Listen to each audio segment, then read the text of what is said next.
चैतन्यं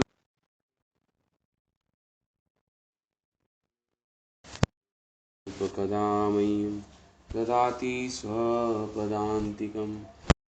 देहं श्रीगुरो श्रीयुतपदकमलं श्रीगुरून् वैष्णवंश्च श्रीरूपं साग्रजातं सहगना रघुनाथान्वितं तं सजीवं साद्वैतं सावधूतं परिजनसहितं कृष्णचैतन्यदेवं श्रीराधाकृष्णपादान् सहगणललिता श्रीविशाखान्वितंश्च हे कृष्णा करुणा सिंधु दीनबंधु जगत्पते गोपीश गोपीकांत राधाकांत नमोस्तुते तप्त कांचन गौरांगी राधे वृंदावनेश्वरी भृषभानुसुते देवी प्रणमामि हरिप्रिये वाञ्छाकल्पतरुभ्यश्च कृपा सिन्धुभ्येव च पतितानं पावनेभ्यो वैष्णवेभ्यो नमो नमः।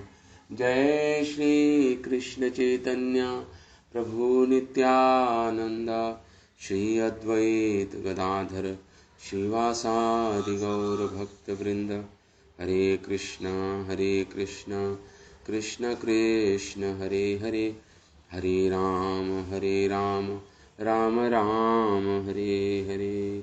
ओम सहना भवतु सहनं भुनक्तु सह वीर्यं करवावहे तेजस्विनावधीतमस्तु मा विद्विषावहे। ओम शांति शांति शांति। ओम। So reading from श्लोक 10 उपदेशामृत ग्रंथ जो श्रील रूप गोस्वामी के द्वारा रचित है। इस ग्रंथ में केवल 11 ही श्लोक हैं और अभी हम 11वें श्लोक की चर्चा कर रहे हैं। ये जो 11वां श्लोक है इसमें रूप गोस्वामी लिखते हैं, 11वें श्लोक में रूप गोस्वामी लिखते हैं, कृष्णस्य उच्चपर्णे वसतिं प्रेयसीभ्येऽपि राधा कुण्डं चास्य मुनिभिरभितस्ताद्रकेवाविधायि यत्प्रेष्ठेरपि अलम् असुलभं किं पुनर्भक्तिभाजाम् तत्प्रेमेदं सकृदपि सरः स्नातुराविष्करोति। कृष्णस्य उच्चये प्रणये वसतिः प्रेयसीभ्योऽपि राधा कुण्डं चास्य मुनिभिरभितस्ताद्रक एव विधायि यत्प्रेष्ठेरपि अलम् असुलभं किं पुनर्भक्तिभाजाम् तत्प्रेमेदं सकृदपि सरः स्नातुराविष्करोति। तो इस श्लोक में राधा रानी का जो प्रेम है कृष्ण से उच्च है राधा, श्री राधा उच्च मतलब उत्कृष्ट, सर्वोत्तम, अधिकतम। उच्च मतलब है श्री राधा के हृदय में प्रेम कृष्ण के प्रति। कृष्ण प्रेम सबसे सर्वोत्तम, उत्कृष्ट और सबसे अधिक मात्रा में है। किसका प्रेम? कृष्ण से, भगवान कृष्ण का प्रेम राधा रानी के हृदय में जो विराजता है। प्रणय वसतिम, प्रणय मतलब प्रेम वास करता है राधा रानी के हृदय में। प्रेयसीभ्योऽपि राधा, और जो जितनी गोपियां हैं प्रेयसी हैं भगवान की, उनसे भी अधिक प्रेम श्री राधा का प्रेम है। प्रेयसी अभ्योऽपि राधा, जितनी भी प्रेयसी हैं भगवान की, प्रेयसी हैं, उनसे भी अधिक प्रेम श्री राधा का है। कुंडम चास्य मुनिभिरभितस्ताद्रकेव विधायि, जिस प्रकार राधा रानी के हृदय में कृष्ण प्रेम विराजता है, उसी प्रकार उनका जो कुंड है श्री राधा कुंड। चास्य मुनिभीर, बड़े बड़े मुनियों ने ऐसा लिखा है, लिखी आछे लिखा है शास्त्रों में, अभी तक सब प्रकार से जैसा जैसा प्रेम राधा रानी के हृदय में है, उसी प्रकार का प्रेम उनके राधा कुंड में विराजता है। ताद्रक एवा विधाई, वह भी वही प्रेम धारण करता है। वो वैरायटी ऑफ प्रेम जो राधा रानी के हृदय में है, वही उसी वैरायटी का प्रेम राधा कुंड में भी वास करता है। विधाई, राधा कुंड भी धारण करता है। यत् प्रेष्ठेरपि अलम असुलभम, वो प्रेम तो बड़े बड़े प्रेमी भक्तों के लिए भी दुर्लभ है प्राप्त करना। बड़े बड़े प्रेमी भक्तों के लिए भी दुर्लभ है वो प्रेम प्राप्त करना। यत् प्रेष्ठ है अपि अलम, असुलभम, सुलभ नहीं है वो प्रेम जो श्रीमती राधा रानी के हृदय में विराजता है, जो श्री राधा कुंड में वो प्रेम जो विराजता है, जो वास करता है, वो बड़े बड़े भक्त, नारद मुनि जैसे महान भक्तों के लिए भी सुलभ नहीं है वो प्रेम। जिस प्रकार का प्रेम राधा रानी के हृदय में, वो एक विशेष वैरायटी है, वो एक विशेष किस्म है या वैरायटी है। वो प्रेम उनके लिए भी असुलभ है, सुलभ नहीं है, नारद जैसे सरीखे के भक्तों के लिए भी। किम पुनर्भक्ति भाजाम, और साधारण भक्तों की तो क्या बात बोले हम कहें। भक्ति भाजाम, जो साधारण भक्त हैं, साधक भक्त हैं, उनकी तो क्या बात बोले। नारद मुनि जी के लिए भी वो असुलभ है प्रेम। तत्प्रेमेदम सकृत अपि सरसनातुराविष्करोति, वही प्रेम जो कोई भाग्यशाली राधा कुंड में स्नान करता है, स्नातुर, तो वो प्रेम वो राधा कुंड उसको प्रदान कर देता है। वही प्रेम जो श्रीमती राधा रानी की हृदय में विराजता है। तह प्रेमेदम सकृत अपि, सकृत अपि मतलब एक बार भी जो स्नान कर ले। ये आने वाली क्लासेस में बताया जाएगा कि एक बार भी स्नान करने का क्या अर्थ है, इसका क्या असली अर्थ है, वो बाद में बताया जाएगा। तो वो प्रेम श्री राधा कुंड प्रदान कर देता है उन भक्तों के लिए को जो एक बार भी स्नान करते हैं राधा कुंड में। तत्प्रेमेदम सकृतपि सरत्स्नातुराविष्करोति, हृदय में आविष्करोति मतलब उन भक्तों के हृदय में स्फुरित हो जाता है वो राधा प्रेम जो राधा कुंड के द्वारा उनको प्रदत्त है, जो राधा कुंड उनको देता है। वो प्रेम जो राधा रानी के हृदय का प्रेम है, वो जो एक बार भी स्नान कर ले राधा कुंड में, उसको वो प्राप्त हो जाता है। राधा कुंड दे देते हैं वो प्रेम। श्री राधा कुंड उस भक्त को वो प्रेम उसके हृदय में स्फुरित कर देता है, उजागर कर देता है वो प्रेम। तो ये श्लोक था 11वां श्लोक, ये अंतिम श्लोक है। यहाँ पे प्रेम की चर्चा हो रही है और प्रेम तत्व तो सरल नहीं है समझना, फिर भी हमारे आचार्यों ने हमें समझाने का प्रयास किया है। कोई कितना ही कहे कि चीनी मीठी है, लेकिन मीठी केवल बोलने से नहीं, जिसने रस लिया है मीठेपन का, वही उसका आस्वादन कर पाएगा, वही उसको अप्रिशिएट कर पाएगा। तो यहाँ पे तो प्रेम की चर्चा कर रहे हैं रूप गोस्वामी, और विशेषकर प्रेम जो गोपियों का प्रेम है, श्री राधा का प्रेम है, विशेषकर उस प्रेम की चर्चा हो रही है यहाँ पे। तो हम प्रेम तत्व पर हम थे लास्ट क्लास में, हमने थोड़ी प्रेम तत्व की चर्चा की। ये प्रेम तत्व होता क्या है, ये प्रेम होता क्या है। हमने बताया कि प्रेम की आरंभिक अवस्था होती है रति।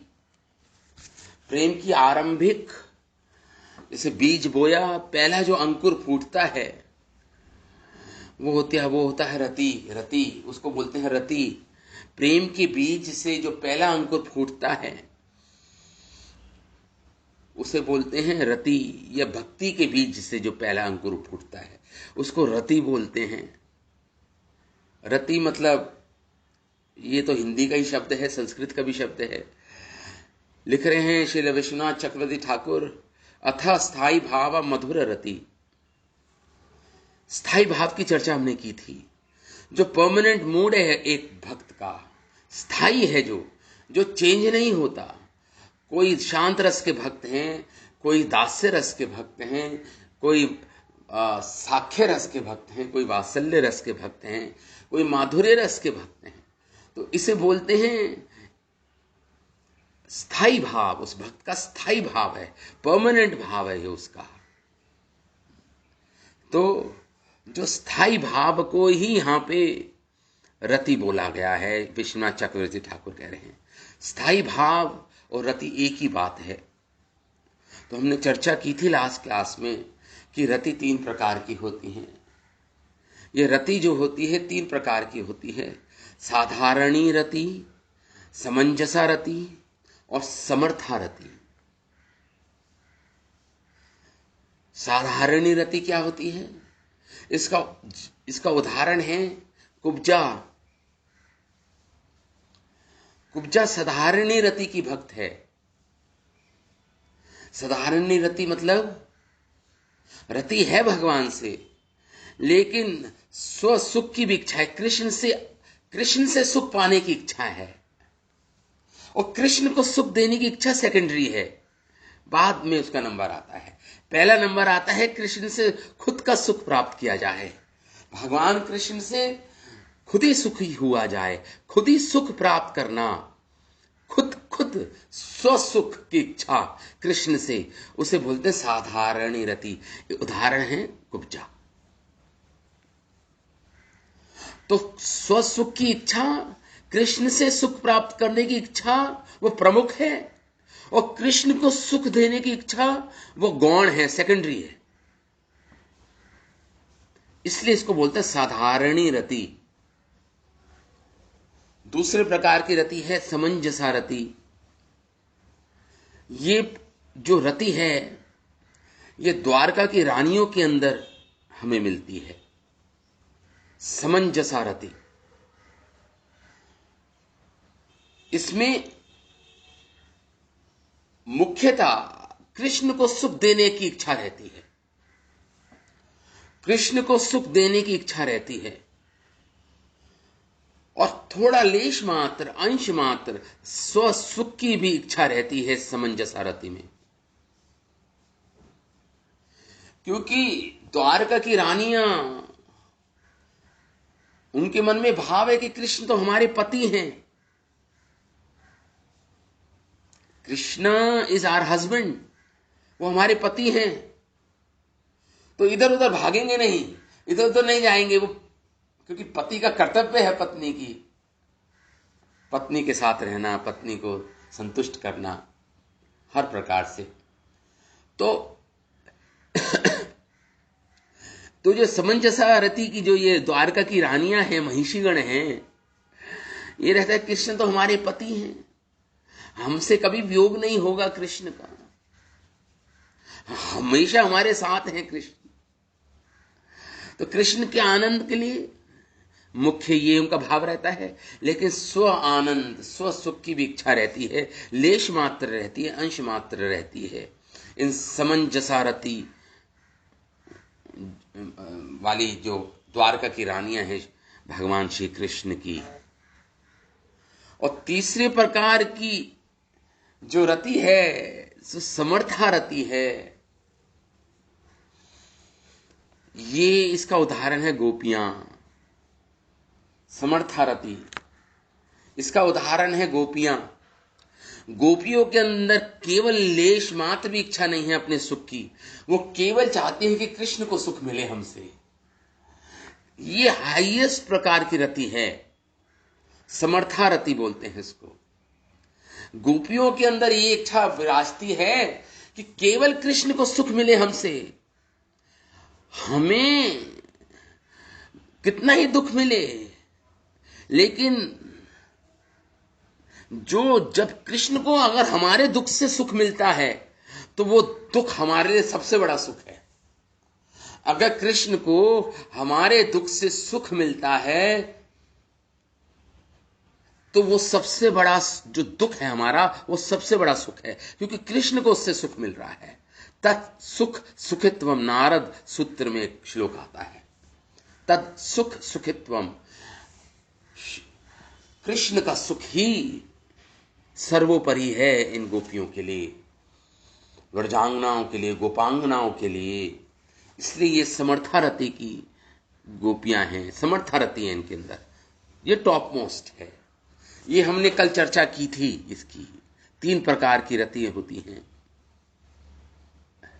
और ये रति,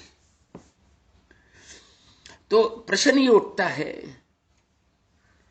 कि जो समर्थारति की जो गोपियां हैं, जब इनका रति, ये जो रति है, जब घनीभूत हो जाती है, कंडेंस्ड हो जाती है, घनीभूत मतलब घनी और गहरी, घनन हो जाता है इसमें, कंडेंस्ड हो जाती है, इंग्लिश में बोलते हैं कंडेंस, तो वो प्रेम कहलाता है। यही रति प्रेम में बदल जाती है। जब ये रति और गाढ़ी हो जाती है, कंडेंस्ड हो जाती है, घनीभूत हो जाती है, यही रति का नाम पड़ जाता है प्रेम। प्रेम, समझ रहे हैं आप? तो पहला जो भक्ति से अंकुर फूटा, उसको बोलते हैं रति। और जब वो अंकुर बड़ा हुआ, पौधा बना, तो उसको बोलते हैं प्रेम। रति ही जब घनीभूत हो जाती है और कंडेंस्ड हो जाती है, गहरी हो जाती है, तो उसको ही प्रेम बोल देते हैं। रति ही प्रेम में बदल जाती है, वो प्रेम ही बोलते हैं। उस अवस्था में उस रति को प्रेम बोला जाता है। समझ रहे हैं? अब प्रेम की परिभाषा देते हैं रूप गोस्वामी अपने ग्रंथ उज्ज्वल नीलमणि में। देखिए, प्रेम तत्व की चर्चा हो रही है, क्योंकि श्लोक में प्रेम तत्व की चर्चा हो रही है। अभी हमें कितना समझ आएगा ये तो कहना कठिन है, क्योंकि हम प्रेम शब्द को समझ ही नहीं पाया है संसार में। प्रेम शब्द बहुत प्रयोग होता है इस संसार में, लेकिन प्रेम, असली प्रेम क्या होता है, हम समझ ही नहीं पाए हैं संसार में। प्रेम ही अलग वस्तु है, ये काम वासना से बिल्कुल अलग है। काम वासना की तुलना प्रेम से नहीं कर सकते आप। प्रेम तत्व अलग ही है। यह आध्यात्मिक धरातल पर टिका होता है प्रेम, आध्यात्मिक, चिन्मय, स्पिरिचुअल, यही उसका आधारभूत है, प्लेटफॉर्म है जिसपे ये प्रेम होता है। इस भौतिक संबंधों में प्रेम नहीं दिखाई देता। ये प्रेम, इसमें तो स्वार्थ के संबंध जो बने हैं हमारे जीवन में, कि तू मुझे सुख दे, मैं तुझे सुख दूंगा, ये सब प्रेम नहीं है। ये सब प्रेम नहीं है। प्रेम की परिभाषा क्या बता रहे हैं रूप गोस्वामी अपने ग्रंथ उज्ज्वल नीलमणि में? सुनिए आप प्रेम की भाषा क्या होती है, तब आपको समझ आएगा प्रेम होता क्या है, ये प्रेम तत्व है क्या। ये सर्वथा ध्वांश रहितम सति अपि ध्वांश कारणे यत् भावा बंधनम यूनो सप्रेम परिकीर्तिता। सप्रेम परि, प्रेम किसे बोलते हैं? सर्वथा ध्वांश रहितम, जो कभी ध्वस्त ना हो, कभी कम ना हो, वर्धन हो, उसका एक्सपोनेंशियल ग्रोथ हो, वो प्रेम। सर्वथा ध्वांश रहितम, कभी वो नष्ट ना हो प्रेम। इस संसार में तो प्रेम नष्ट हो जाता है, कम हो जाता है, यही चलता है संसार में। लेकिन ऐसा प्रेम जो कभी नष्ट ना हो, सर्वथा, हर अवस्था में, ध्वंस रहितम, ध्वंस ना हो, विध्वंस ना हो, नष्ट ना हो, रहित हो, नष्ट नहीं करने योग्य नहीं हो सकता वो प्रेम नष्ट कभी, एक बार हो जाने पर। तो सर्वथा ध्वंस रहितम, पहली कंडीशन, पहली शर्त, वो प्रेम जो कभी नष्ट ना हो, कभी कम ना हो, बढ़ता जाए। सती अपि ध्वांस कारणे, कह रहे हैं विध्वंस के कारण हैं, नष्ट होने के कारण हैं, नष्ट होने के कारण हैं उस प्रेम की, लेकिन फिर भी नष्ट ना हो। सती अपि ध्वांस कारणे, ध्वंस नष्ट होने के कारण विराजमान हैं, प्रस्तुत हैं, लेकिन फिर भी वो प्रेम नष्ट नहीं होता। ऐसा प्रेम है ये दूसरा शर्त है प्रेम की, जो असली प्रेम है, जो जो रियल प्रेम है, जो वाकई सत्यता है जिसमें, वो प्रेम, हाँ, जो कभी नष्ट नहीं होता और नष्ट होने के अनेक कारण विराजमान हैं, मौजूद हैं, प्रस्तुत हैं, फिर भी वो नष्ट नहीं होता वो प्रेम। क्या बोल रहे हैं और आगे रूप गोस्वामी, यत भावा बंधनम यूनो, ये जो भाव है, जो ये प्रेम है, जो जो यूनो मतलब होता है पुरुष और स्त्री के बीच में जो प्रेम होता है, ये बंधन, जो ये प्रेम का बंधन है, दो लवर्स के बीच में, दो प्रेमी जोड़े के बीच में जो जो प्रेम है, जो बंधन है ये प्रेम का, इसे, ये है असली प्रेम, ये है रियल प्रेम। सप्रेमा परिकीर्तिता, इसको बोलते हैं प्रेम। क्या बंधन है ये, म्यूचुअल अटैचमेंट है दो जनों के बीच में,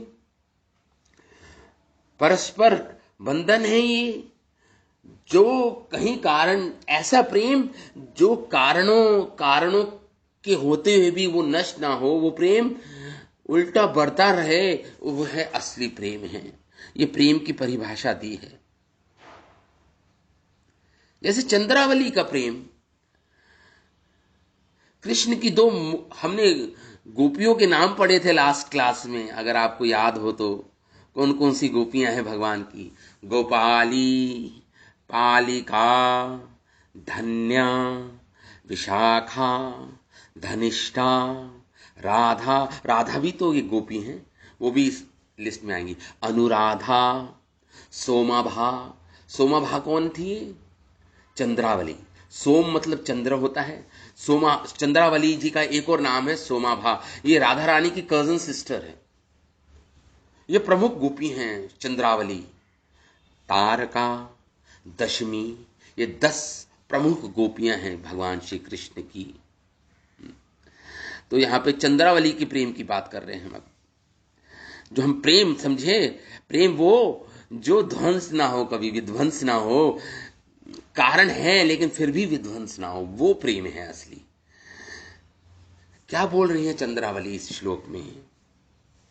ललित माधव ग्रंथ में लिखते हैं हमारे आचार्यगण रूप गोस्वामी, रचयतु मम वृद्धा तर्जदम दुर्जनीसा, कवलयतु कुलेन्दम कोऽपि दुर्वादराहु, सहचरी परिहर्तुम नाक्षिभृंगौ शमेते, मधुरिपुमुख पद्म लोकम माध्वकी लोभम। ये हमारे रूप गोस्वामी लिखते हैं, ये चंद्रावली का प्रेम के बारे में बता रहे हैं। प्रेम की चर्चा हो रही है यहाँ पे ना। हमने प्रेम को परिभाषित किया, उदाहरण अब चंद्रावली का प्रेम कैसा आता है। चंद्रावली जी कहती हैं, हे सखी, चंद्रावली अपनी सखी को कहती हैं, उनकी सखी का नाम पद्मा है, चंद्रावली जी की सखी का नाम पद्मा, कहती हैं, हे सखी, रचयितुम मम वृद्धा तर्जनम दुर्जनी च। वृद्धा दुर्जनी, एक वृद्धा गोपी है, गोपी मतलब एक वृद्धा ब्रजवासिनी है, उनका नाम है भारुंडा। भारुंडा नाम है उस वृद्धा गोपी का। वो जो वृद्धा गोपी है, उसका काम ही यही है कि वो नजर रखे कौन कौन सी गोपी कृष्ण के पास जा रही हैं, कौन कौन सी गोपी कृष्ण अपने पति को छोड़ के कृष्ण के पास जा रही हैं। वो इस पे निगरानी रखती है, अपनी चौकसी रखती है। वो ये वृद्धा गोपी थी, एक बूढ़ी गोपी थी, उसका नाम था भारुंडा। भारुंडा। तो यहाँ पे चंद्रावली कहती है रोचयतु मम वृद्धा तर्जनम दुर्जनी चा सा। अरे जो भारुंड गोपी है ना, वृद्धा गोपी, ये मुझे कितना ही डांटें, मुझे चेस्टाइज करें, मुझे मेरे साथ डांट टपट करें, हाँ, और कि कृष्ण के पास क्यों जाती हो तुम, कृष्ण से प्रेम क्यों करती हो तुम, मुझे कितना ही डांटें, मुझे कोई चिंता नहीं है। चंद्रावली कहती है कवलयति कुलेन्दम अपी को दुर्वाद राहु, कि मेरा जो कुल धर्म है वो चंद्रमा के समान शीत स्पॉट, मतलब बिल्कुल प्योर है, शुद्ध है। मून लाइक लीनिएज है मेरी, मतलब मेरी हमारा जो परिवार है उसमें कलंक का एक दाग भी नहीं है, एक धब्बा भी नहीं है, शुद्ध है मेरा कुल धर्म। लेकिन ये जो अफवाह फैल रही है मेरे बारे में, जो ये अफवाह रूपी राहु अगर मेरे चंद्रमा रूपी मेरे मेरे मेरे कुल धर्म को घस ले, क्या ये अफवाह रूपी अफवाह र्यूमर्स जो फैल रही हैं कि कृष्ण से मैं मिलती हूं, उनसे प्रेम करती हूं, अगर ये अफवाह फैलती है, ये राहु के समान है, और जो मेरा जो कुल धर्म है वो उस चंद्रमा के समान है, राहु को वो चंद्रमा घसने दो, मुझे इसकी कोई चिंता नहीं है। चंद्रावली कह रही है, मतलब मुझे लोग कलंकनी कहे, मुझे उसकी कोई चिंता नहीं है। मैंने कुल धर्म को त्याग दिया, पतिव्रता धर्म को त्याग दिया, मुझे उसकी कोई चिंता नहीं है। सहचरी परिहर तुम, लेकिन मैं नहीं छोड़ूंगी, हे सहचरी, हे सखी, मैं नहीं छोड़ूंगी मैं उनके दर्शनों को नहीं छोड़ूंगी। किनके? नाक्षी भृंगौ शमेते, मैं जिन भगवान मधुरिपु मुखा पद्मलोकान, मेरी भवरे रूपी जो आंखें हैं वो उनको ढूंढना, उनको देखना नहीं छोड़ेंगी। मेरी नाक्षी भृंगऊ, मेरा जो भृंग रूपी मतलब भवरा रूपी मेरी जो दो नयन हैं, मेरे नेत्र हैं, वो उस कमल रूपी कृष्ण के ऊपर मंडराने को देखने से मधुरिपु मुखा पद्मलोकाम, भगवान कृष्ण जो मधुसूदन हैं, जिनका नाम मधुसूदन है, उनके मुख को निहारने से मैं नहीं रुकूंगी। चाहे मेरे नयन जो भ्रमर रूपी नयन हैं वो कमल रूपी कृष्ण के मुख को देखने से नहीं रुकेंगे, चाहे मुझे लोग कुल धर्म विध्वंसक कहलाऊं, चाहे मैं कलंकनी कहलाऊं, लेकिन मुझे उससे कोई मैं तनिक भी उसकी परवाह नहीं करती, चिंता नहीं है मुझे। मैं तो केवल कृष्ण को देखूंगी, कृष्ण को ही देखूंगी, उनके ही दर्शन प्राप्त करूंगी, वही मेरे प्रियतर हैं, ऐसे कह के माधवी की लोभ हम, ये चंद्रावली का प्रेम है। देखिए कहीं कारण है प्रेम के विध्वंस होने के, कुल धर्म को त्यागना, पतिव्रता धर्म को त्यागना, जो एक स्त्री के लिए सबसे उच्च धर्म माना जाता है, उसको त्याग कर अर्धरात्रि में कृष्ण के पास जाना, कारण है प्रेम के विध्वंस होने के। लेकिन प्रेम और बढ़ रहा है और वर्धन हो रहा है प्रेम का, ये है प्रेम, इसे बोलते हैं प्रेम।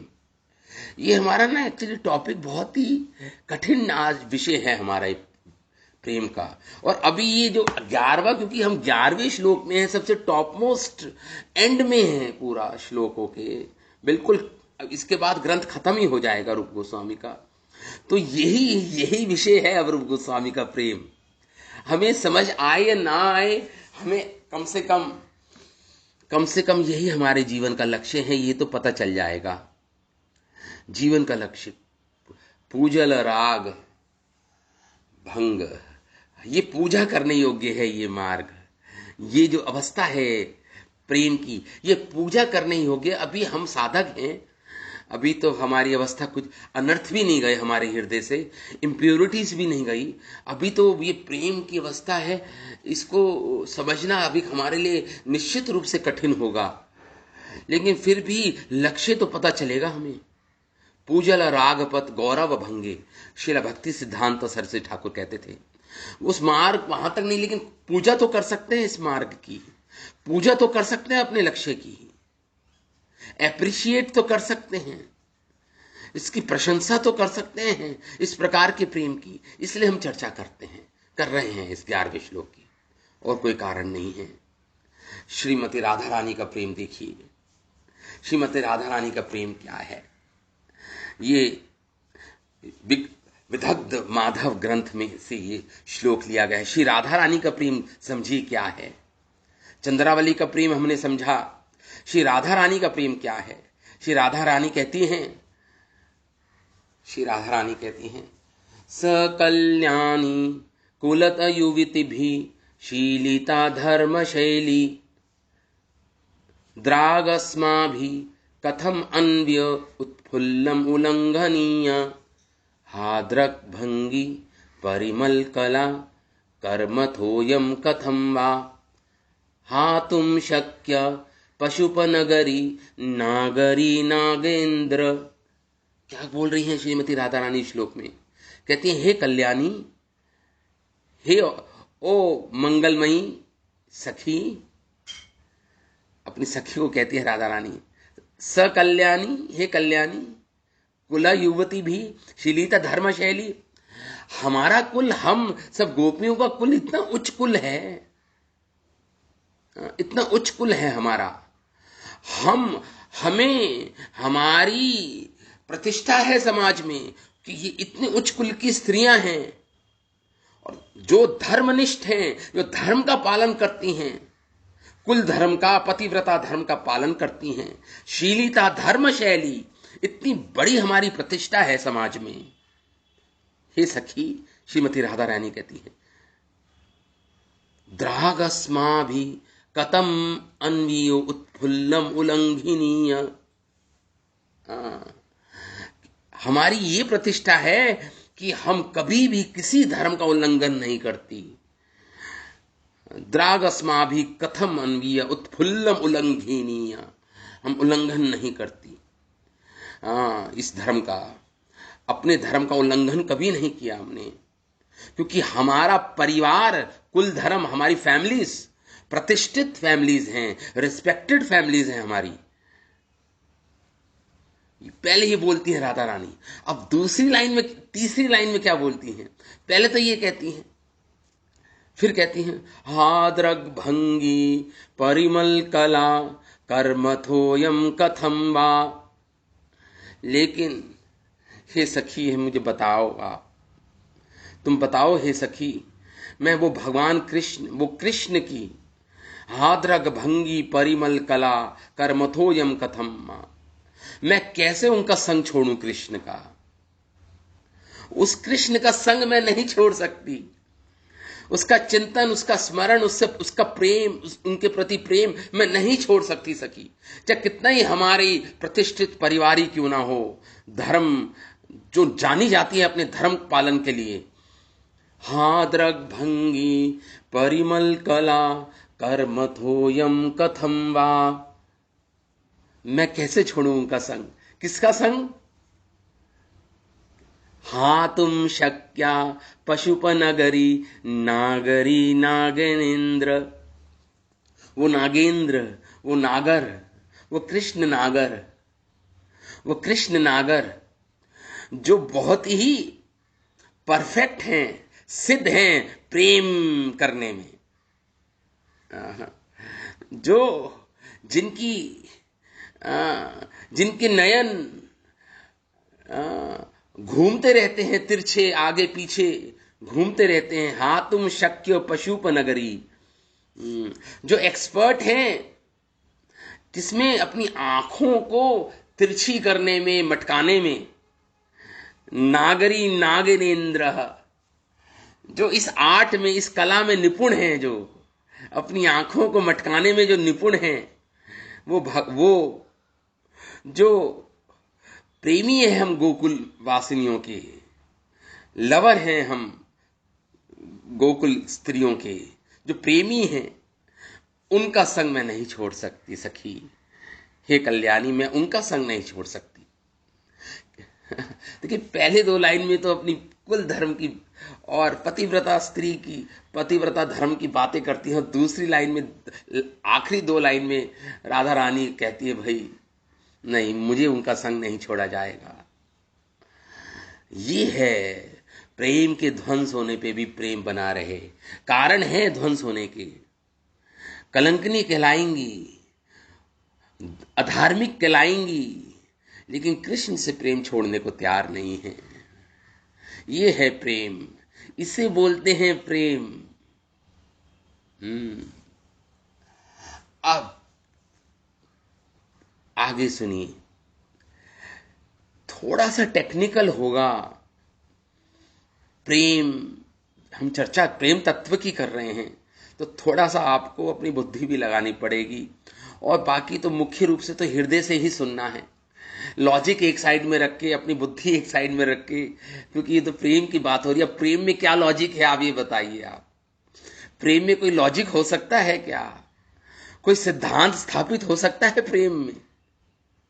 अब आप प्रेम करते हैं अपने पति से, बच्चों से, उसमें क्या लॉजिक है? लॉजिक क्या है उसमें? आप इतना सैक्रिफाइस करते हैं, इतनी मेहनत करते हैं आपके पत्नी बच्चों को पालने में, उनकी देखभाल कर, अब उसमें क्या लॉजिक है? तो इसमें भी कोई लॉजिक नहीं है प्रेम में। तो पहला स्टेट मैंने बताया आपको, रति। जब भक्ति बीज से पहला अंकुर फूटा, उसे बोलते हैं रति। और फिर मैंने बताया आपको कि जब वो रति और घनीभूत हो जाती है, और गहरी हो जाती है, और गाढ़ी हो जाती है, तब उसे बोलते हैं प्रेम। ये भी मैंने बताया। तो वो जो रति है, उसकी तुलना आप कर सकते हो गन्ने के बीज से। गन्ने का बीज, वो रति हो गई। और जो प्रेम बना, जो घनीभूत रति है, जो प्रेम बना, उसको बोल सकते हैं गन्ना। गन्ना उग गया, बीज से गन्ना उग गया, शुगर केन। वो प्रेम की अवस्था है। यहीं पे रुकी नहीं यात्रा भी, यहां पे यात्रा नहीं रुकी। प्रेम के बाद अवस्था आती है स्नेह। अब ध्यान से सुनिए आप सब जन। स्नेह, स्नेह क्या होता है? जब उस प्रेम में आपका हृदय पिघल जाए, मेल्ट हो जाए, द्रव्यभूत हो जाए, द्रवित हो जाए, हृदय पिघल जाए आपका उस प्रेम में, प्रेम से आपका हृदय पिघल जाए, योर हार्ट मेल्ट्स। जब आपका प्रेम आपके हृदय को मेल्ट, मतलब पिघला दे, तो उसको बोलते हैं, उस अवस्था को, स्नेह। ये प्रेम से भी और गहरी अवस्था है, उसको बोलते हैं स्नेह। स्नेह, इसका उदाहरण इसका है गन्ने का जूस, गन्ने का रस। तो पहले गन्ने का बीज रति, प्रेम गन्ना, और गन्ने का रस है ये स्नेह। ये जब आपका हृदय द्रवीभूत हो जाए, द्रवित हो जाए, पिघल जाए भगवान कृष्ण के प्रेम से, प्रेम में, जब प्रेम आपका हृदय पिघला दे, तो उसको बोलते हैं स्नेह। और स्नेह की अवस्था तक वो भक्त पहुंच गया। और अभी यात्रा यहां पे नहीं रुकी माय डियर डिवोटीज। इसके बाद आता है, इस अवस्था के बाद आता है राग। राग, राग वो अवस्था है जब जब प्रेम इतना बढ़ जाए कि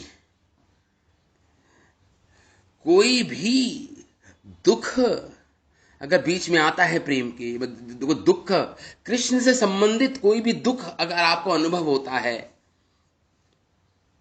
वो आपको सबसे बड़ा सुख प्रतीत होता है। जब कृष्ण से संबंधित कोई दुख होता है, कृष्ण विलंब से आए हैं, कृष्ण ये कर रहे हैं, वो कर रहे हैं, दुख मिल रहा है आपको, लेकिन कृष्ण से संबंधित दुख है वो, और वो जब कृष्ण से संबंधित दुख सबसे बड़ा सुख प्रतीत हो, आनंद का स्रोत बन जाए वही दुख, तो तब मतलब आप राग की अवस्था तक आ गए, आप राग की अवस्था तक आ गए। हाँ, तो एक्चुअली 7वां स्टेट है, उससे पहले मैं बताता हूं। सॉरी, स्नेह पहले रति था, फिर प्रेम था, फिर स्नेह था, फिर स्नेह के बाद मान था। एक्चुअली अभी राग नहीं आएगा, मान करना, मान, जैसे गोपियों को मान होता है, चंद्रावली को मान होता है, हट हम कृष्ण से नहीं मिलेंगे, मान, ये अवस्था है, ये चौथी अवस्था है, चौथी स्टेट है प्रेम की। मतलब प्रेम के तत्व को हम चर्चा कर रहे हैं, तो पहली रति, दूसरा प्रेम, तीसरी अवस्था है स्नेह, चौथी अवस्था है मान, और पांचवी अवस्था है प्रणय। प्रणय, प्रेम, प्रणय का एक अर्थ प्रेम मतलब ये पांचवी अवस्था है। और प्रणय के बाद आएगा राग, राग के बाद आएगा अनुराग, और अनुराग के बाद आएगा महाभाव। 8 अवस्थाएं हैं ये, रति, प्रेम। देखिए, क्योंकि इस पे आधारित हमारा अगली क्लास होगी, जब तक ये नहीं समझ आएगा, जब तक अगली क्लास नहीं ले पाएंगे हम। तो पहले हो गया, पहली अवस्था हो गई रति की, फिर अवस्था हो गई प्रेम की, फिर तीसरी अवस्था हो गई स्नेह। ये और गहरा घनीभूत होता जा रहा है, प्रेम बढ़ता जा रहा है, ये प्रेम, रति, प्रेम, स्नेह, मान, प्रणय, राग, अनुराग और महाभाव। ये 8 अवस्थाएं हैं प्रेम से आगे की। देखिए, अभी बहुत आगे तक पहुंचना है। प्रेम के बाद की अवस्थाएं हैं ये राग की प्रथम है। ये राग क्या होता है? जब कृष्ण से संबंधित कोई भी दुख मिले, सबसे सुख प्रतीत हो, वो सबसे बड़ा आनंद मिले उससे, जो कृष्ण के द्वारा दुख मिलता है, उसको बोलते हैं राग। और ये अनुराग क्या होता है? ये अनुराग होता है जब राग इतना ऊंचा हो जाए, अपनी उच्चतम अवस्था तक पहुंच जाए राग, और जब कृष्ण हमें, जो हमारा प्रेमी है, कृष्ण हमें प्रतिक्षण नए नए दिखें, रिलेशनशिप पुराने ना दिखें, न्यूनेस, नव नव दिखे, नव रसा, नए नए रस मिले हमें कृष्ण के साथ, फ्रेश एंड न्यू हमें प्रतीत हो कृष्ण हैं। हम कितनी बार अपने प्रेमी से मिल लिए, कितनी बार हमारी मुलाकातें हो गई, लेकिन फिर भी प्रेमी, जिसे हम प्रेम कर रहे हैं, प्रेमिका को प्रेमी नया नया दिखता है, नया नया रस उत्पन्न होता है, नया नया ही दिखता है वो संबंध में, न्यूनेस, नवा नवा रस मिलता है और फ्रेश नजर आता है हमेशा, चाहे कितनी बार भी, कितने सालों से मिल रहे हों। उसे बोलते हैं अनुराग। अनुराग, राग के बाद आता है अनुराग, और फिर फाइनल स्टेट है, उसे बोलते हैं महाभाव।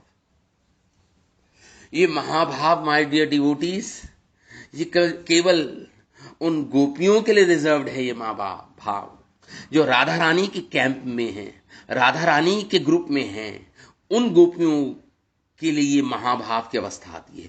केवल राधा रानी की ग्रुप की गोपियों की अवस्था आती है, इसे बोलते हैं महाभाव अवस्था, महाभाव अवस्था। और ये महाभाव भी दो प्रकार का होता है, रूढ़ महाभाव और अधिरूढ़ महाभाव। उस टेक्निकलिटी में हम नहीं जाएंगे, लेकिन और ये अधिरूढ़ महाभाव भी दो प्रकार का होता है, मोदन महाभाव और माधनख्य महाभाव। तो मोदन महाभाव तक तो गोपियां जा पाती हैं, लेकिन माधनख्य महाभाव तो केवल श्रीमती राधा रानी के लिए वो सीट रिजर्व्ड है। ये तो केवल श्रीमती राधा रानी की ही अवस्था है, उसे बोलते हैं माधनख्य महाभाव। माधनख्य महाभाव ये केवल राधा रानी यहां पे पहुंच सकती हैं।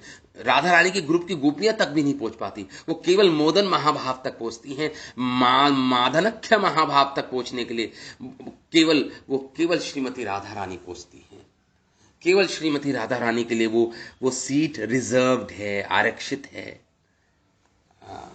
ये प्रेम की अवस्थाएं हैं, और जैसे जैसे प्रेम बढ़ता है वैसे वैसे हम इन 8 अवस्थाओं में आगे आगे बढ़ते रहते हैं।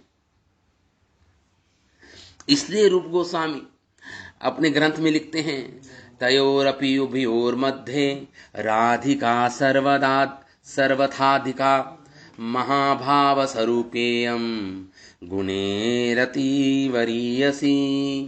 तयोरपि उभयोर मध्ये, इसलिए चंद्रावली और श्रीमती राधा रानी के बीच में, अमंग्स दीज टू, उभयोर मध्य, इन दोनों के बीच में राधिका सर्वथा अधिका, राधिका का प्रेम, राधा रानी सर्वथा सब प्रकार से अधिक हैं चंद्रावली से या और गोपियों से। राधिका सर्वथा अधिका, सब प्रकार से अधिक हैं। महाभाव स्वरूपेयम, इसलिए वो महाभाव स्वरूपिणी कहलाती हैं। शी इज अ पर्सोनिफाइड महाभाव, वो मूर्तिमान स्वरूप है महाभाव अवस्था की। अगर महाभाव अवस्था को आप एक मूर्ति बना दो, एक पर्सन बना दो, तो वो है श्रीमती राधा रानी। श्री राधा महाभाव स्वरूपिणी है, श्रीमती राधा रानी। रूप गोस्वामी कहते हैं महाभाव सारूप्यम, यही उनका स्वरूप है, महाभाव से ही बनी है वो श्रीमती राधा रानी। गुणेर अति वरीयसी, और जो उनके अंदर आध्यात्मिक गुण हैं, जो गुण हैं राधा रानी में, जो उनका माधुर्य है, जो उनके अंदर क्वालिटीज हैं, जो गुण हैं, अति अति वरीयसी, उच्चतम क्वालिटी की हैं, सबसे श्रेष्ठ एक्सक्यूजिट क्वालिटीज जो हैं, गुण हैं जो केवल विशेष, केवल राधा रानी में है।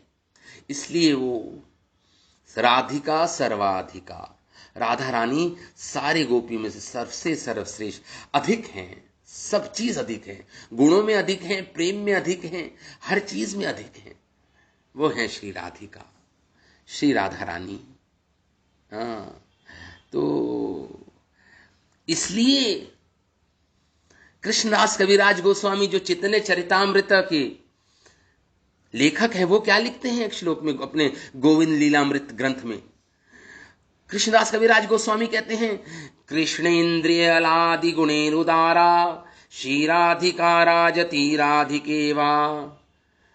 कृष्णेन्द्रिय अलादि गुणेरुदारा, राधा रानी के अंदर इतने गुण हैं कि वो कृष्ण को आह्लाद मतलब आनंद प्रदान कर सकती हैं। सामर्थ्य है उनके अंदर, योग्यता है राधा रानी के अंदर। गुणेर, इतनी उदार गुण है राधा रानी के अंदर कि कृष्ण की इंद्रियों को संतुष्ट कर सकती हैं, आनंद दे सकती हैं, कृष्ण को आनंद दे सकती हैं। कृष्णेन्द्रिय आह्लादी हैं, कृष्ण की इंद्रियों की आह्लादी मतलब आनंद प्रदायिनी है। आनंद प्रदायिनी राधा, आनंद प्रदायिनी राधा, सबसे ज्यादा आनंद जो देती हैं वो श्री राधा देती हैं कृष्ण को। कृष्ण इंद्रिय आह्लादी हैं, आह्लाद मतलब आनंद देना, सुख देना। गुणेर उदारा, क्यों? इतने उत्कृष्ट गुण हैं राधा रानी में विराजमान हैं, इसलिए श्री राधिका राजती राधिकेवा। अगर राधा रानी की किसी से तुलना की जाए तो केवल राधा रानी ही है। केवल राधा रानी की ही तुलना आप राधा रानी से कर सकते हो, किसी और से तुलना कर ही नहीं सकते।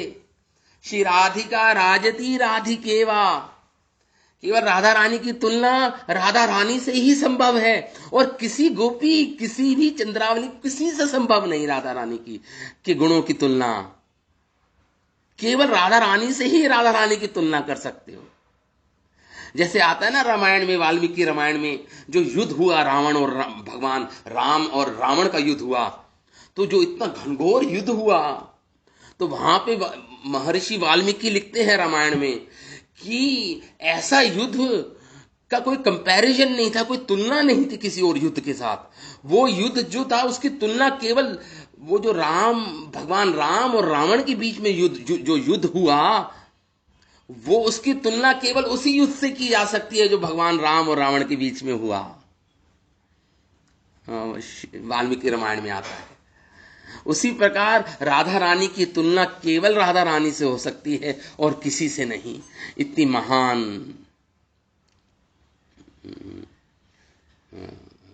प्रेम है राधा रानी, और गुण हैं उनके अंदर, कृष्ण को आकर्षित करने वाले गुण। और आगे बढ़ते हम प्रेम तत्व की चर्चा करते हैं। अब हमने ये सुना था कि 3 प्रकार की रति से हमने आरंभ किया था, साधारण रति, समंजसा रति और समर्था रति। साधारण रति में कुब्जा आती थी, समंजसा रति में द्वारका की रानियां आती हैं, और समर्था रति में गोपियां आती हैं, श्रीमती राधिका आती हैं, समर्था रति की गोपियां। तो यहां पे कह रहे हैं कि एक डाउट है। डाउट ये है, हमने बताया, हमें प्रेम की सारी अवस्थाएं पढ़ी हमने। पहले रति, फिर प्रेम, उसके बाद स्नेह, उसका मान, उसके बाद मान के बाद प्रणय, प्रणय के बाद राग, राग के बाद अनुराग, और अनुराग के बाद महाभाव। ये हमने 8 अवस्थाएं पढ़ी प्रेम। तो पहले आता है रति, फिर आता है प्रेम, है ना। अच्छा, अब आप ध्यान से सुनिए। प्रश्न ये है, डाउट ये है, संशय ये है कि क्या समर्था रति की जो गोपियां हैं यही प्रेम की अवस्था तक पहुंच पाती हैं क्या? क्या कुब्जा में प्रेम नहीं है भगवान का? क्या द्वारका की रानियों में प्रेम नहीं है भगवान के प्रति? क्या ये समर्था रति गोपियां ही की जो समर्था रति की गोपियां हैं, क्या यही प्रेम तक पहुंच, इन्होंने ही प्रेम प्राप्त किया क्या कृष्ण भगवान का? हमारे आचार्यगण कहते हैं इसका उत्तर है हां भी और नहीं भी। अब समझेंगे हम कैसे, हां भी और नहीं भी।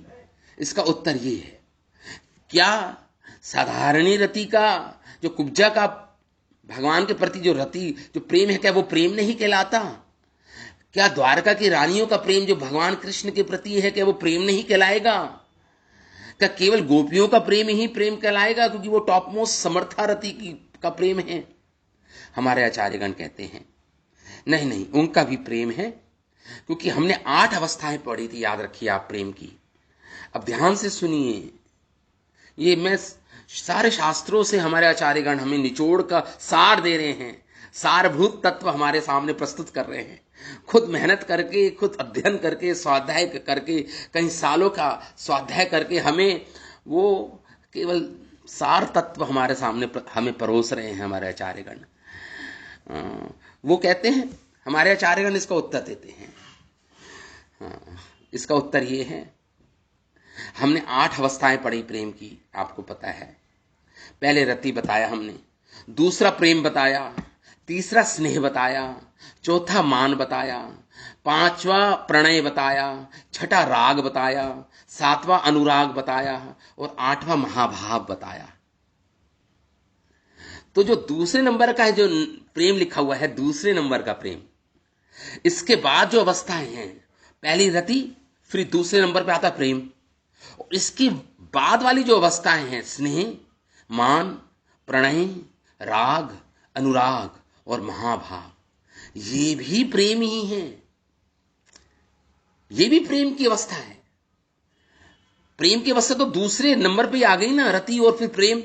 लेकिन क्या ये स्नेह, मान, प्रणय, राग, अनुराग, महाभाव, ये भी तो प्रेम कहलाता है, ये भी प्रेम कहलाता है। बस और गहरा होता जा रहा है प्रेम। ये सारी जो हमने 8 गिनवाए हैं, लिस्ट दी है, ये सभी प्रेम में ही आते हैं। लेकिन दूसरे नंबर पे प्रेम अलग से लिख दिया है। क्यों? क्योंकि अभी वो इतना घनीभूत नहीं हुआ है, इतना कंडेंस, इतना गहराया नहीं है, लेकिन वो प्रेम कहलाएगा, वो प्रेम कहलाएगा। ये जो दूसरे नंबर का प्रेम है, जो दूसरे नंबर पे आ रहा है हमारी लिस्ट में प्रेम की अवस्थाओं में, रति के बाद जो प्रेम आ रहा है, ये दूसरे नंबर के प्रेम तक कुब्जा पहुंच गई। कुब्जा पहुंची है कहां तक? ये दूसरे नंबर के प्रेम तक पहुंची है वो। अभी स्नेह तक नहीं पहुंची, अभी मान, प्रणय, राग, अनुराग, महाभाव तक नहीं पहुंची, दूसरे नंबर के प्रेम तक पहुंची है। हाँ, दूसरे नंबर तक कुब्जा पहुंच गई। क्योंकि कुब्जा पिछले जन्म में एक राजा की बेटी थी। इन्होंने इच्छा की थी, तो भगवान इस जन्म में, कुब्जा की इच्छा थी कि कृष्ण से आनंद प्राप्त, मुझे, मैं आनंदित होना चाहती हूं, कृष्ण से मुझे आनंद मिले, कृष्ण मुझे सुख दें। इस इच्छा के कारण वो कुब्जा बनी, और भगवान ने उस कुब्जा की इच्छा को पूरी किया इस जन्म में कुब्जा की। लेकिन प्राइमरी प्रधानता थी अपने सुख की इच्छा, कुब्जा के अंदर ये थी, इसलिए साधारणी रति बोला गया था। और प्रेम है कुब्जा में भी। ये दूसरा जो हमने लिस्ट में बोला है प्रेम की अवस्था, ये दूसरे नंबर तक पहुंची है कुब्जा अपने प्रेम की अवस्था में। अतः प्रेम विलासस्योर भावा स्नेह आद्यस्तु सत प्रायो, कह रहे हैं जो नीचे के 6 हैं वहां तक नहीं पहुंच पाई कुब्जा।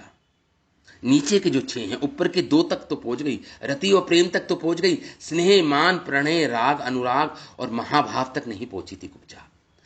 वो है साधारणी रति की, साधारणी रति। कुब्जा का जो प्रेम है साधारणी रति वाला प्रेम है। हाँ, और समंजसा रति, द्वारका की रानियां कहां तक पहुंची? द्वारका की रानियां पहुंची, जो द्वारका की रानियां हैं वो पहुंची कहां तक? अनुराग तक पहुंच गई। लिस्ट में जो हमारा 8 है ना, रति, प्रेम, स्नेह, मान, प्रणय, राग, अनुराग, महाभाव, ये जो द्वारका की रानियां थी, क्योंकि ये भाव था कि कृष्ण हमारे पति हैं, वो तो कहीं जाएंगे नहीं, उनसे कभी हमारा वियोग नहीं होगा कृष्ण से, क्योंकि हमारे पति हैं, हमारा संबंध है कृष्ण से। गोपियों का ऐसा भाव नहीं था। गोपियां कहती थी, गोपियों के का कृष्ण से कोई संबंध नहीं था। गोपी अपने पतियों को छोड़ के आती थी कृष्ण के पास। वो समझती थी कि कभी भी हमारा वियोग हो जाएगा कृष्ण से, हम कभी भी कृष्ण से बिछुड़ जाएंगी। वो जानती थी गोपियां ये बात, इसलिए वो महाभाव अवस्था तक पहुंच पाई। लेकिन ये जो द्वारका की रानियां हैं, ये जानती है कृष्ण तो हमारे पति हैं, दे टुक हिम ग्रांटेड, कृष्ण तो हमारे पति हैं, हमारे हैं, हमें छोड़ के कहीं नहीं जाएंगे। वो भी पहुंची, अनुराग अवस्था तक पहुंच गई है। ये द्वारका की रानियां कृष्ण के प्रति जो अनुराग अवस्था तक पहुंच गई है, समंजसा की रानियां, महिषीगण, द्वारका की रानियां अनुराग अवस्था तक पहुंच गई, अनुराग अवस्था तक पहुंच गई। और गोपियां महाभाव अवस्था तक पहुंच गई। जो समर्था रति की गोपियां हैं, जो गोपियां हैं श्रीमती राधा रानी है, वो महाभाव अवस्था तक पहुंच गई है। और उच्चतम आखिरी स्तर, आखिरी स्तर प्रेम का, वो है महाभाव। मैंने बताया आपको, वहां तक पहुंच गई थी ये गोपियां। तो 8 आपको याद रखनी है, रति, प्रेम, स्नेह, मान, प्रणय, राग, अनुराग और महाभाव, ये प्रेम के स्तर हैं। तो कुब्जा पहुंची दूसरे स्तर तक, प्रेम की अवस्था तक पहुंची। द्वारका की रानियां, महिषीगण अनुराग अवस्था तक पहुंच गई, और केवल गोपियां ही हैं जो महाभाव अवस्था तक पहुंच गई। गोपियों का प्रेम ही है जो महाभाव अवस्था तक पहुंच गया। तो इस प्रकार इयम एव रति प्रौढ़ महाभाव दशाम व्रजेत।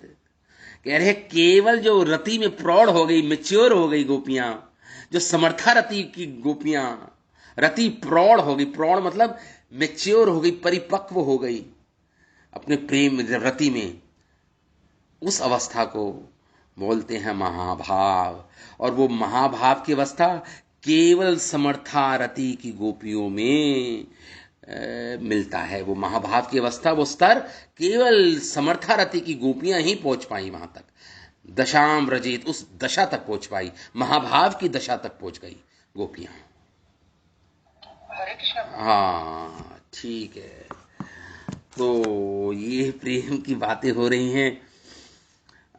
कितना हम समझ पा रहे हैं, कितना हम इसको अप्रिशिएट कर पा रहे हैं, ये तो कहना बहुत मुश्किल है।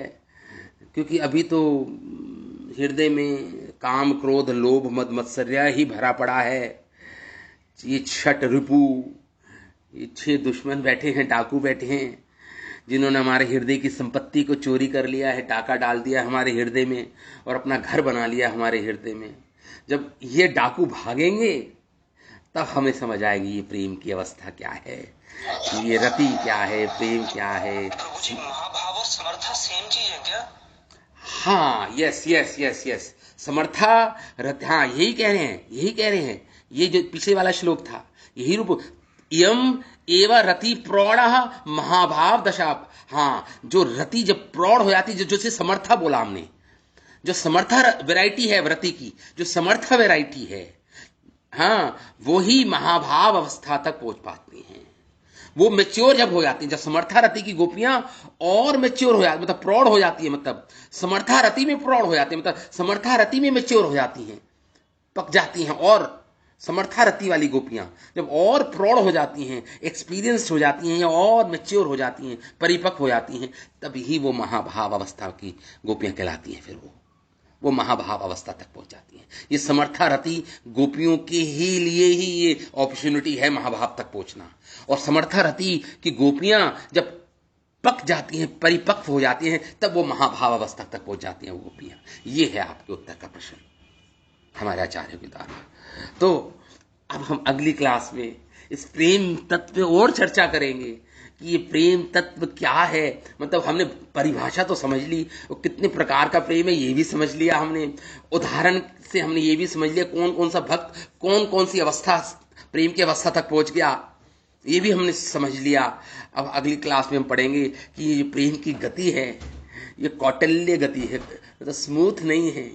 ये जैसे सांप चलता है ना, सांप तरीके से आपने देखा होगा, सांप टेढ़ा मेढ़ा होके चलता है, इस प्रकार से प्रेम की गति है। और भी हम प्रेम के लक्षण समझेंगे, प्रेम तत्व पर चर्चा करेंगे, क्योंकि ये श्लोक ही प्रेम तत्व पर चर्चा करने के लिए रूप गोस्वामी ने बनाया है। तो हम बाधित हैं प्रेम तत्व समझने के लिए, दो वी आर नॉट, में अधिकार नहीं है, हमारी योग्यता नहीं है, फिर भी हम समझेंगे, फिर भी हम सुनेंगे, बोलेंगे, ताकि कभी हमें पता चले कहाँ तक पहुँचना है हमें इस कृष्ण भक्ति में जो हम आ गए हैं। ठीक है, तो आज हम यहीं पे विराम देते हैं कथा को। कल पुनः हम प्रेम तत्व पर और चर्चा करेंगे आगे। ठीक है, आई होप मैं अधिकारी नहीं हूँ बोलने के लिए, लेकिन फिर भी क्षमा याचना करता हूँ आप सबसे कि मुझे बोल रहा हूँ मैं। ये रूप गोस्वामी से प्रार्थना करते हैं कि हमें क्षमा करें। शिल रूप गोस्वामी पाद की जय, शिला उपदेशामृत ग्रंथ की जय, शिला प्रभुपाद की जय, अनंत कोटि वैष्णव वृंद की जय, निताय गौर प्रेमानंदे, हरि हरि बोल।